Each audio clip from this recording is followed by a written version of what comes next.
Bonjour à tous, donc aujourd'hui je vous retrouve pour une nouvelle vidéo de travail au sol avec Rock. Donc c'est la première séance que j'ai fait avec uniquement la cordelette en fait. J'ai voulu tenter ça un petit peu pour voir comment il réagissait. Donc j'ai commencé à faire des petits exercices assez simples qu'il connaît. Donc là je lui demande de déplacer les épaules par aspiration, ensuite je vais faire un peu les hanches. Vous voyez que les hanches ça vient de mieux en mieux, puisque j'y arrive même en cordelette, et vous voyez que là il a pas bougé d'un poil l'avant-main, donc ça c'est vraiment super, il commence à vraiment bien comprendre. Il se met plus en panique comme il faisait au début, à gigoter dans tous les sens, donc ça c'est super. Donc là en fait comme c'est la toute première fois en fait que je travaille à la cordelette, déjà bon voilà, je me suis lancée sans filet, j'ai pas laissé de licol au cas où. Je me suis dit soyons fous, on met directement la cordelette et on verra bien comment ça se passe. Donc du coup, comme il connaît pas du tout, ce que je fais là, c'est que je commence à lui apprendre en fait à céder à la pression de la cordelette. Tout simplement parce que c'est un outil qu'il a jamais eu, il connaît pas du tout comment ça fonctionne, etc. Donc je lui montre en fait et je lui explique ce que veut dire la cordelette. Donc là, pareil, je recommence un petit peu des déplacements des épaules par aspiration. Là, vous voyez, je demande de venir vers moi, donc je mets une petite pression sur la cordelette, qui comprenne que quand elle tire de ce côté-là, il doit venir vers moi. Après, bon, il est beaucoup aidé parce que on travaille pas mal au sol, donc il connaît déjà pas mal quand même mes codes gestuels. Donc c'est vrai que ça aide déjà beaucoup.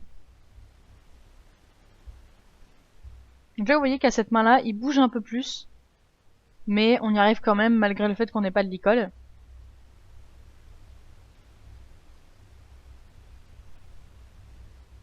Donc du coup, c'est un bon exercice pour travailler ça comme ça justement le fait que on a du mal à avoir l'immobilité, etc. Là, j'ai aucun moyen de le retenir. Donc du coup, ça rend les choses encore plus difficiles, mais c'est ça qui est intéressant aussi, c'est faire un petit peu un challenge pour voir si on est capable de passer au-dessus de ça. Donc là, je demande de reculer. Donc là, vous voyez comme il connaît pas du tout. Pour l'instant, ça bouge pas, donc j'augmente l'intensité. Vous voyez, j'ai quand même pas eu besoin de secouer la cordelette. Juste, j'augmente un peu l'intensité avec mon stick et ça recule. Donc ensuite, pareil, je refais revenir vers moi. Donc vous voyez, je mets une petite pression sur la cordelette. Là, ça bouge pas. Donc je vais aller chasser les hanches tout simplement pour débloquer le moteur. Et vous voyez que, comme par magie, ça revient tout seul. Donc ensuite, là, je vais lui demander des déplacements des épaules en mettant une pression sur la cordelette. Donc comme ça passe.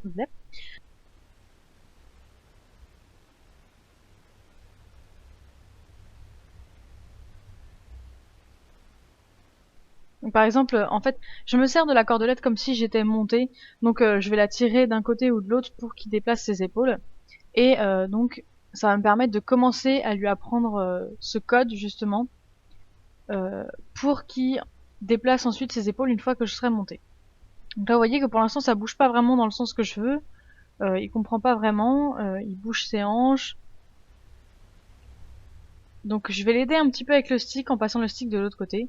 Et dès qu'il me donne la bonne réponse, juste un pas, je caresse et j'arrête.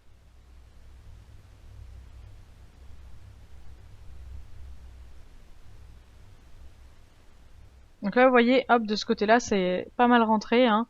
J'ai mis un tout petit peu de pression et ça bouge. Donc là j'essaie de demander le reculer. Donc au début j'ai besoin d'aider un petit peu avec le stick, mais ça viendra après avec le temps.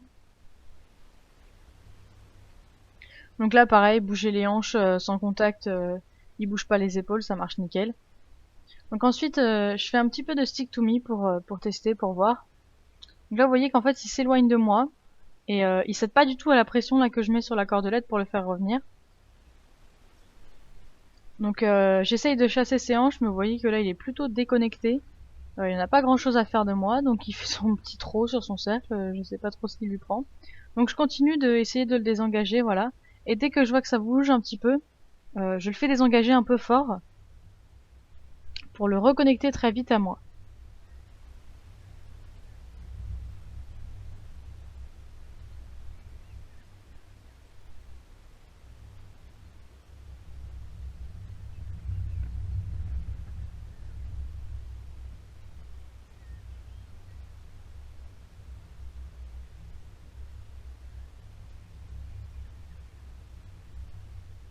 Donc là ensuite je vais travailler un petit peu la session de nuque. Donc au début j'essaye de faire uniquement avec la pression de ma main, mais ça il a encore du mal. Donc du coup je vais mettre de la cordelette pour lui indiquer ce que je veux. Et ça marche assez bien. Donc là pareil, je réessaye avec juste la pression de la main. Vous voyez que je pense que la demande est pas assez fine pour lui, donc il se met pas dans l'idée de du coup descendre son encolure. Donc après je vais faire pareil là, je vais faire pareil de l'autre côté.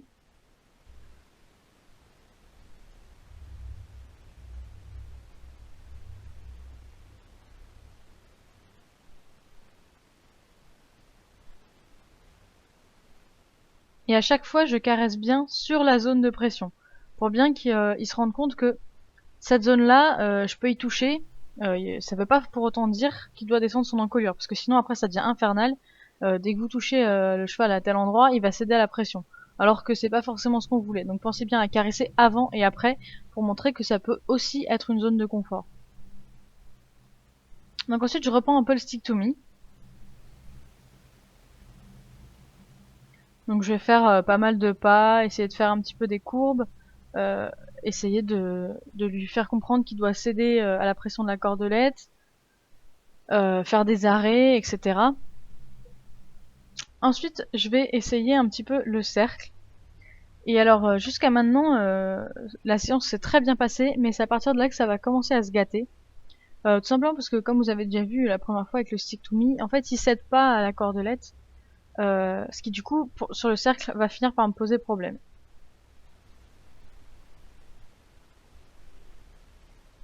Donc au début, je l'envoie sur le cercle au pas, tout simplement. Donc pour l'instant, ça va. Vous voyez que il est pas trop encore en traction.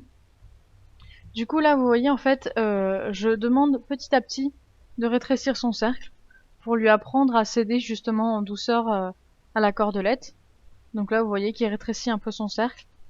Alors je ne reste surtout pas cramponné à la cordelette parce que si on tire, le cheval va faire que s'opposer. Donc ce que je fais en fait c'est que je ferme ma main sur la longe et je vais l'ouvrir fermer par intermittence jusqu'à ce que le cheval cède. Une fois qu'il a cédé, je relâche tout. Donc là, vous voyez, hop, je le renvoie sur un cercle un petit peu plus grand. Donc jusque là, ça se passe toujours bien, il n'y a pas de problème. Et je le fais revenir en chassant les hanches. Donc là, c'est super parce que j'ai pas eu besoin du stick, j'ai pas eu besoin de mettre une petite pression sur la longe ni rien, donc ça c'est super. Donc je vais faire la même chose à l'autre main, en le marchant bien tranquillement. Et je vais refaire pareil, rétrécir et agrandir mon cercle. Donc là, vous voyez, hop, j'ai rétréci un petit coup. Je demande de ragrandir ensuite derrière.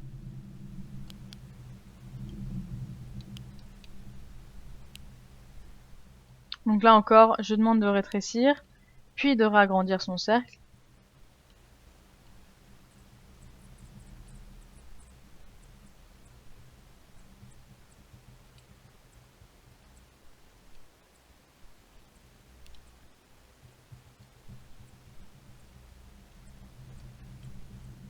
Donc là, je demande un petit peu le trot. Jusqu'à maintenant, pareil, vous voyez, ça se passe bien, la longe est détendue. Il tire quand même un petit peu par moment. Vous allez le voir que du coup, je recule de quelques pas. Et du coup, là, je peux pas le laisser en le laissant faire le tour sans regarder. Donc là, je suis bien son tour pour surveiller et pouvoir anticiper quand il va tirer pour justement lui dire que c'est non. Donc ensuite, je rechange de main pour refaire le même travail et demander le trot à cette main-là aussi. Donc là, pareil, vous voyez, jusqu'à maintenant, la longe est bien détendue.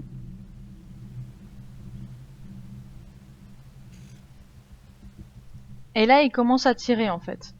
Donc là, vous voyez que il tire et il accélère son trot. Euh, il est un peu en fuite. Et donc, je finis par lâcher la longe. Bon, alors par contre, il revient super vite, donc ça, c'est super. J'ai juste eu à regarder les hanches, il est revenu. Donc ça, c'était super, j'étais très contente. Donc comme vous voyez, en fait, je ne punis surtout pas quand il revient, parce qu'il a quand même fait l'effort de revenir vers moi, etc. Donc surtout on ne punit pas, en plus ça ne sert à rien avec les choses, c'est contre-productif. Donc voilà, au contraire même, je le récompense parce qu'il est revenu vers moi quand je lui ai demandé. Donc je vais réessayer de le remettre sur son cercle. Donc là pareil, il se met au trot sans que je lui ai demandé, et vous voyez qu'il se m'a tiré. Je suis obligée de mettre des grosses impulsions quand même dans ma longe pour le retenir parce que il a beaucoup de force.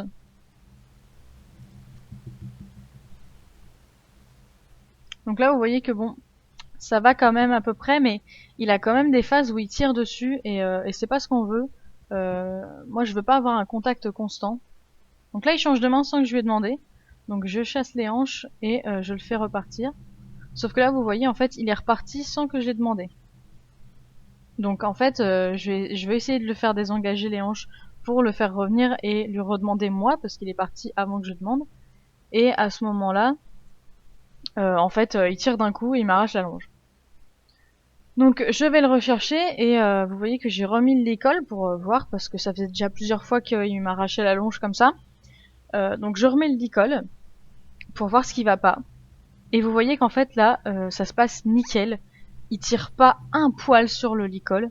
Genre la longe est vraiment détendue tout le temps. Donc je comprends pas en fait. Donc là du coup je décide de faire les deux longes. Donc il y en a une qui est sur le collier d'encolure et l'autre qui est sur le licol. Donc celle qui est sur le licol est la plus longue parce que je veux qu'elle soit détendue en fait, qu'elle soit là au cas où, pour si jamais il retire. Et là vous voyez que, ben pareil, la longe rouge, celle de la cordelette, il tire pas un poil dessus. Donc je pense qu'en fait c'est le fait d'avoir le licol sur le nez qui, du coup, il se dit ok j'ai le licol, ça veut dire qu'on travaille. Et je pense que du coup ça le rend un peu plus sérieux. Et même si je m'en sers pas, je pense aussi que le fait que le licol soit là, il se rend un peu plus compte que on est en séance de travail. Donc voilà, la dernière fois il m'a arraché la longe et puis j'ai décidé d'arrêter la séance là-dessus pour pas empirer les choses. Donc voilà, j'espère que cette vidéo vous a plu et je vous retrouve très bientôt.